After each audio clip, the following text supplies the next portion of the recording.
we will now move on to our second candidate, Justin Ford. Justin, are you there? I'm going to spotlight you. Hello. Okay, here we go. Wait, let me, okay, there you go. So Justin, please, Justin is a candidate for City Council in District 6. Please go ahead and introduce yourself. Hello.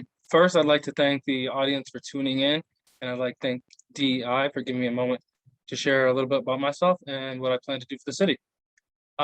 First thing I want to do is just take a moment to reflect on the 13 service members that passed away from a terrorist attack in Kabul, Afghanistan on August 26th.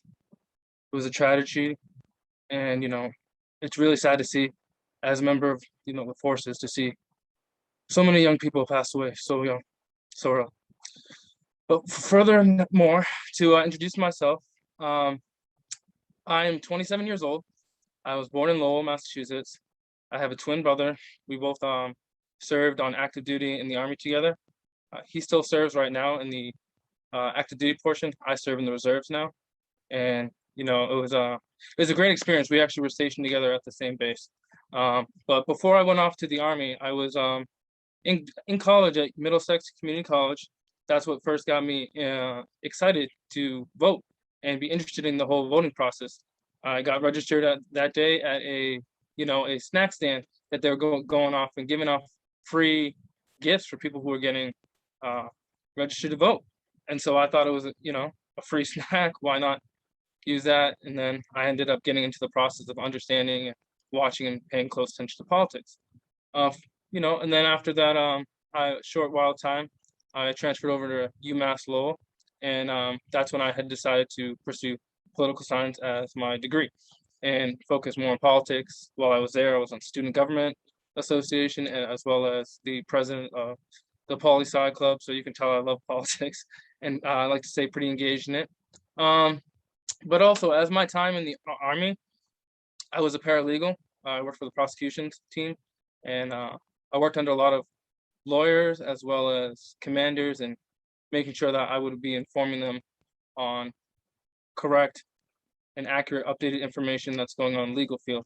And obviously I'm the right hand working on them, making sure doing research, case studies, and interview prep and stuff like that. So that's a little bit about my background in work and stuff in my life.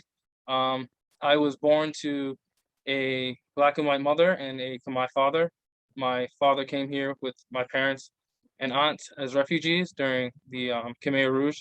So I feel like a lot of us can understand and convey those same type of stories throughout our families, whether immigrants or refugees or friends and families, members of refugees or immigrants. So that's a little bit about me.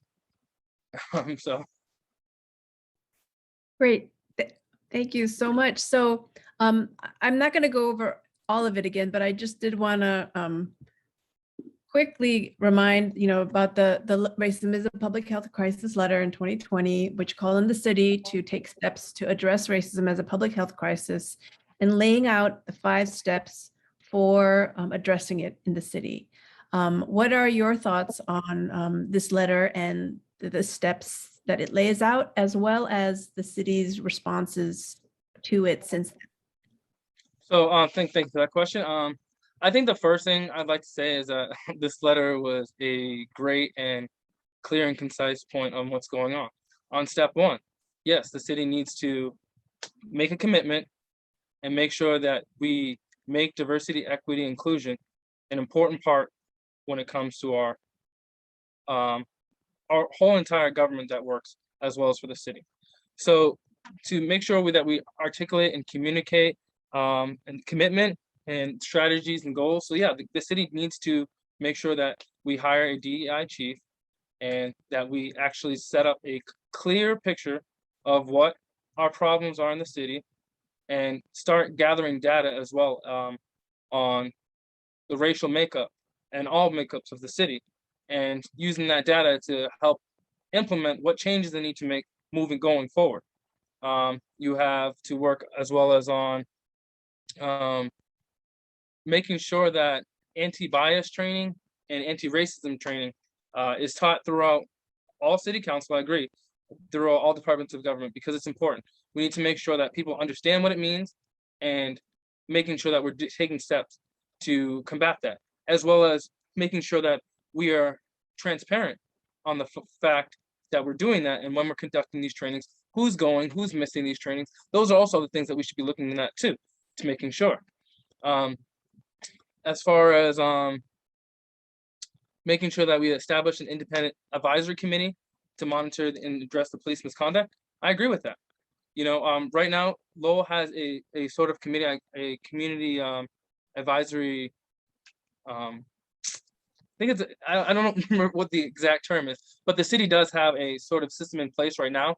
And I think a more robust system with independent outside eyes looking in, working on that is the appropriate response and appropriate way to go. You can't hold yourself accountable. I guess that's the best way to say it. I shouldn't be the person who's telling me you're doing right or wrong. No, it should be someone outside. So when the government is looking at themselves and, you know, telling themselves they're doing right or wrong, it just doesn't make sense on its face. It just doesn't make sense.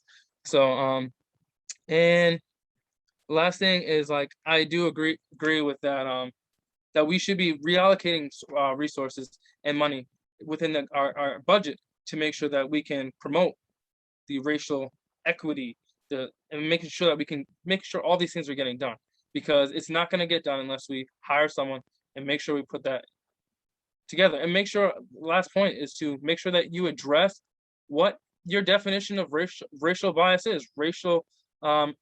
Anti-racism training. What's that definition of?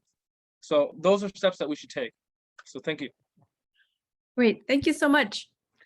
So we can turn to our first question. What do you see as the most sort of pressing issues in your district currently? The most pressing issue I would say in my district is it's a combination of two things. I know you asked for one, but two things, because the first thing is going to be the scarcity of housing. Right now, Lowell has a very low availability rate of housing. And on top of that, you have outside markets coming in and competing and raising prices. So right now there's a price, you're getting priced out, right? And then number three, you also have no affordable renting available as well. High prices. You look at the median income of the city, about around $40,000 for a year, 42, maybe something like that for the median income. Then you look at the rent, around $2,000 for a 2-bedroom, 2-bath, or 2-bedroom, 1-bath. 1-bedroom, 1-bath. You look at the prices and you look at the income and you just say it doesn't make sense. Lowell residents can't afford these prices. So what we're doing is we're essentially moving people out. It's gentrification. That's the process of that we're moving into, because we're building apartments that aren't affordable, and Lowell residents are either going to become homeless or move out of the city. And that's not what we want. We want to make sure that the city is growing, yes, but we also want to keep our residents here too. So that would be the first half of it. But the second half is, I think climate change has a big impact on what's going on in the city as well. If you look at heat islands going on, you look at people accessibility to cooling systems, because these hot summers are getting hotter and hotter, and we're going to have more and more heat waves as the years go on. And so we need to make sure that that's in the back of our mind when we're planning things, and making sure that people are in the back of our minds. And as well as worrying about hurricanes and rising sea levels and causing the rivers to overflood and damage properties. So those are the things that we need to be looking at as the most important issue, if you would ask me. That's an excellent point. What are some of the things that the city can do to address climate change on the city level? Well, the first thing the city can do is, and they're working towards it, but I think we can do a more progressive approach. So right now, we have a community aggregate plan, which basically sets the standard for our energy intake for the city. And right now, the state has I want to say it's like 17 or 18%, a state mandated energy percentage that has to be dedicated towards renewable green energy. So that's the state average. Lowell City Council decided to go with a community aggregate plan, which they would have the availability to choose their energy suppliers. And when they chose this energy supply and they made this community aggregate plan, they decided to add 45% additional. And if I'm slightly off on the numbers, please correct me. But so now you're looking at about 60-something% of renewable green energy coming to the city right now. What I think the goal for the city is to be at 100% by 2024. on all green renewable energy. And it might sound like it's crazy or a bold idea, but it's not crazy or bold, because right now well, okay, yes, it is bold because we need to be bold right now. It is not crazy because climate change is real and we're seeing the effects right now. So we need to make sure that we're on top of that by making sure going 100% green. And when you're looking at the state's plan to going carbon neutral by 2030 or 2035, yes, 2030 should be the goal. It's because transportation is going to take a lot longer to move towards, you know, net zero carbon production. So. Great, thank you.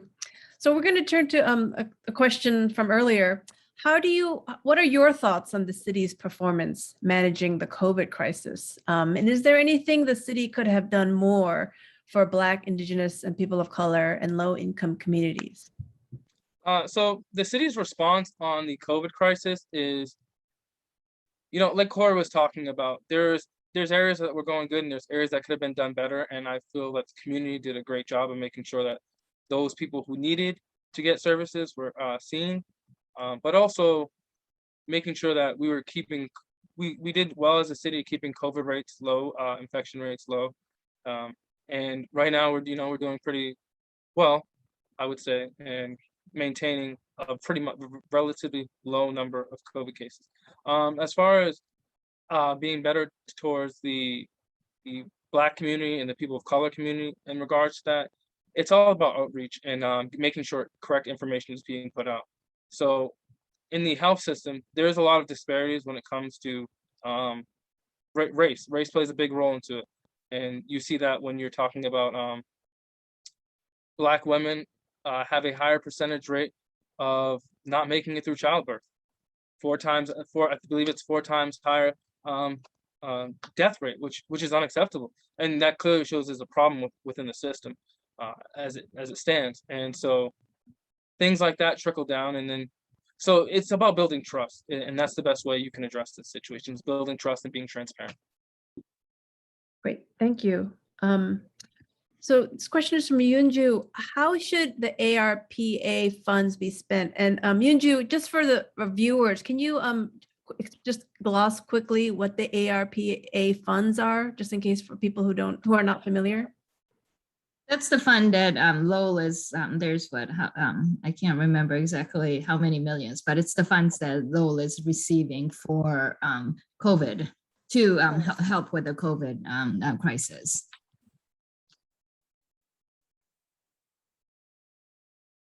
So the way I think the fund should be spent from the COVID relief money is we need to put some money aside to focus on education and making sure that we're hiring more teachers. We need to make sure that we're taking care of people with disabilities, language barriers, and stuff like that. So make sure we need to have more staff on hand to handle that. Secondly, I would also put the importance of making sure that when we're thinking about updating new infrastructures, that if we need money from the funds, we could use that for that as well. We can also use this money to help invest in small businesses. Small businesses need an extra hand to get their foot off the ground. So giving out funds to help small businesses start up businesses. That's how we can revitalize the downtown area and make it more business friendly. And I think the last thing I would say is addressing the community advisory committee for the police department. We talked about reallocating funds. So whether we would need to reallocate funds to make that happen or using those funds from the American Rescue Plan, both could help sustain. So biggest areas, I would say, we need to focus on education, we need to focus on climate change, and we need to focus on the police structure with the funds. Great, thank you. Oh, and sorry, one last thing. I did want to also mention that the Lowell's website and could use updating and more user-friendly. So you could also just put a little bit of money into that and making sure that it is more available to the public, as well as making sure that you utilize online functions of reaching out to hiring people. That goes back to the beginning, but yes. Great, thank you. Actually, this goes to a comment actually that Rosa Pays had made earlier before that a lot of the hiring processes are still on paper, and that some of the processes, the hiring and onboarding processes need to be updated with technology. So I just wanted to, that's in the chat, but I wanted to. Yeah. So I would agree 100% on that. We need to update our hiring process. We're in the 21st century. We should be on LinkedIn. We should be on ZipRecruiter. You have Indeed Job, and you can also utilize your own website. So the hiring process needs to be more transparent and not hiring family members and stuff like that. Nepotism needs to be 100% cut out. We need to make sure that we have rules on the books for nepotism. Great, thank you. This question is from Corey Robinson. What are some of the ideas you'd like to implement surrounding community relations and our public safety? Oh, thanks for that question, Corey. What I would like to implement surrounding community relations and public safety is I would go back to making sure that the city council is in the hiring process, that we hire people that can, in the HR field, should be making sure that we're monitoring and making sure that we're adding people into our areas of work throughout the government, to making sure that the community has a positive outlook with the government, and making sure that we're keeping constant contact. I always believe that being a voice speaker for your community means that you have to keep constantly going back to them and speaking with them and talking to them. It's not just on the campaign trail, it's throughout everything you do. Great, thank you so much. Our next question is from Mona. Hello, Justin. What do you think the city can do better to address the homelessness? I think this is a multi-step approach. Thank you for the question. I think the first approach we could do to start helping with homelessness is looking into more funding. So I guess we can talk about those ARPA funds. So more funding towards the homeless shelters. Like Corey said, winter's coming soon, and we need to make sure that with the eviction moratorium looming over, that people have other routes of living conditions if it's not going to be ideal for what's coming up. We need to make sure that we are addressing drug addiction, mental health. Those aren't taboo words anymore. Those are real realities of people that are going through. Mental health is serious. We need to make sure we take care of, we need to highlight mental health in government and making sure that we're putting efforts and money towards our words and making sure we improve mental health throughout the city. As far as addiction, the same thing. We need to put money and more resources into taking care of that. You need to make sure that we have, I believe that the city should have a needle exchange program, you know, give away your dirty needles, get clean needles. And some people may be against it or for it, but the positive you're going to get out of it is you're not going to have needles on the ground that your kids can potentially step on or you poke your finger with. So that's just the reality of it. Justin, thank you so much. And I want to reiterate that so often when people talk about homelessness, they talk about it only in terms of those people or the eyesore or basically dehumanizing the people who are homeless, right? But I think what you said is so critical, that we need to be serious about things like drug addiction and mental health, right? And just something as simple as recognizing the humanity of all our neighbors, right? And that's very simple in principle, but very difficult in practice, like so many things in life. So I just wanted to underscore. Yeah. So I'm myself, I was homeless from 5 to 7 on and off. So I understand the struggles of being homeless, living in a shelter, and living on a couch or something like that. It's not the best position someone could be in, but exactly like you said, we need to humanize this process. There's a million different reasons why you could end up homeless, and to shame someone for being in that position or saying I won't be in that position because I handle myself better, it's just not being empathetic to the situation. There's a million factors that go into life every day, and one domino falls and the rest go. So thank you. So shifting gears a little bit, but less sort of less deep, but also just as deep a problem. Stephen Malagodi has an excellent question. Everyone complains about traffic issues. and Lowell's old streets are clogged with parked cars, yet the public transit system is never addressed. What should Lowell do to improve the transit system? That's a good question. Okay, so yeah, Lowell is a packed city, and we have cars all over the streets and stuff like that. You're right. You're right. It's hard to get around and stuff like that. The best approach is to making sure that we're providing good services of transportation. Right now, I mean, do we have the trolley in downtown? But okay, that's in downtown. We have buses. We have buses, but what else are we doing to making sure that people can get around and have adequate parking in downtown, like, as you see for existence? So I'm not saying that we should be making more parking lots all over the place, but we need to start making sure that it's smart building locations and street parking needs to be changed throughout the city. There are some streets that shouldn't be two-way streets. It just doesn't make sense for it. So, you need to look at that firstly, and then secondly, yeah, I would talk about, making sure that we look at other ways of transporting people and putting money into resources, reallocating funds. I mean, the city wastes a lot of money, so let's put our money to use. I'm not suggesting for a tax increase because I don't believe in that. That's where we should go right now. We can do it with what the money we have right now, and that's where I would go with that. I guess one question that arises from that, acknowledging that that you might not have the full picture right now, is that where are some of the places that we could reallocate from? Let's see. I'd like to get back to you on a later date. I don't have an answer exactly for you right now, so I don't want to be. So I think we have time for one more question. I think we could then follow up from a version of an earlier question. What are